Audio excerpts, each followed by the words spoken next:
తెలంగాణ రాష్ట్ర వ్యాప్తంగా భూముల క్రయ విక్రయాలకి సంబంధించిన రిజిస్ట్రేషన్లు మ్యూటేషన్ల ప్రక్రియకు బ్రేక్ పడింది. కొత్తగా ప్రవేశపెట్టిన భూభారతి పోర్టల్ సర్వర్ సాంకేతిక కారణాలతో మొరాయించడమే ఇందుకు కారణంగా తెలుస్తోంది. ఉదయం నుంచే పోర్టల్ పనిచేయకపోవడంతో రాష్ట్ర వ్యాప్తంగా పలు చోట్ల రిజిస్ట్రేషన్లు నిలిచిపోయాయి. సర్వర్ డౌన్ కావడంతో రాష్ట్రంలోని సబ్ రిజిస్ట్రార్ కార్యాలయాల వద్ద జనం పడిగాపులు కాస్తున్నారు. దూర ప్రాంతాల నుంచి రిజిస్ట్రేషన్ల కోసం వచ్చిన కొనుగోలుదారులు, అమ్మకందారులు తీవ్ర ఇబ్బందులు ఎదుర్కొంటున్నారు. రాష్ట్రంలో భూభారతి పోర్టల్లో యూజర్ ఛార్జీలు పెంచింది ప్రభుత్వం. అయితే ఛార్జీల పెంపునకి ముందే కొందరు వినియోగదారులు స్లాట్ బుక్ చేసుకున్నారు. అర్ధరాత్రి ఛార్జీల పెంపుతో వినియోగదారులకి ఇబ్బందులు పడుతున్నారు. పెరిగిన ఛార్జీలు చెల్లిస్తేనే రిజిస్ట్రేషన్లు జరుగుతున్నట్లు తెలుస్తోంది.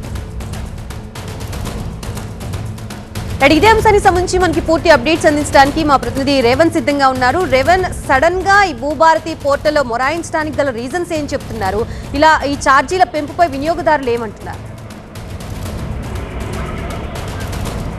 ముఖ్యంగా రాష్ట్రంలో భూ విక్రయాలకు సంబంధించి కూడా తహసీల్దార్ కార్యాలయాల్లో భూభారతి పోర్టల్ ద్వారా క్రయ విక్రయాలు జరుగుతుంటాయి. ఇందులో భాగంగానే రిజిస్ట్రేషన్ కూడా జరుగుతుంటాయి. కానీ రాష్ట్ర ప్రభుత్వం అకస్మాత్తుగా గుట్టు చప్పుడు కాకుండా రిజిస్ట్రేషన్ యూజర్ ఛార్జీలు పెంచడంతో ఒక్కసారిగా ఏదైతే వినియోగదారులు ఉన్నారో అంతా లబోదివ్వమంటున్నారు.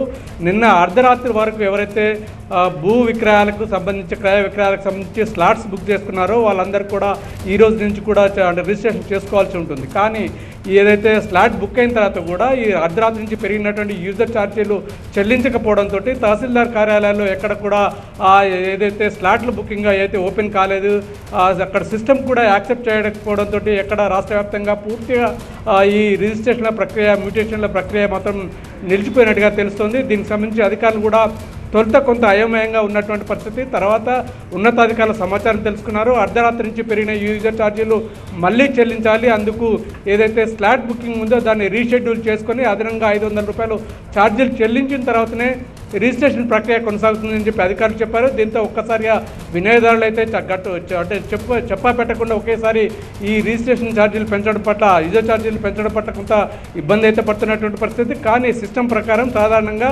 ఏదైతే నిన్నటి వరకు స్లాట్ బుక్ చేసుకున్నటువంటి వారికి మాత్రమే యూజర్ ఛార్జీలు పాతవి ఉంటాయి. ఈ రోజు నుంచి స్లాట్ బుక్ చేసుకున్న వారికి అదనంగా 500 రూపాయల ఛార్జీలు చెల్లించేలా అంటే ఏదైతే పోర్టల్ను అప్డేట్ చేయాల్సి ఉంటుంది. కానీ అధికారులు కానీ అనుచిత చాలా తొందరపాటు చర్యగా ఈరోజు అర్ధరాత్రి నుంచే చేయడంతో ఒక్కసారిగా నిన్నటి వరకు స్లాట్ బుక్ చేసుకున్నటువంటి క్రయ విక్రయాలకు సంబంధించిన వినియోగదారులకైతే రిజిస్ట్రేషన్లు అయితే జరగకుండా పోయాయి. దీంతో చాలా రాష్ట్ర వ్యాప్తంగా అన్ని తహసీల్దార్ కార్యాలయాల్లో కూడా ఇదే రకమైన పరిస్థితి కొనసాగుతుంది. Right, thank you Revanth.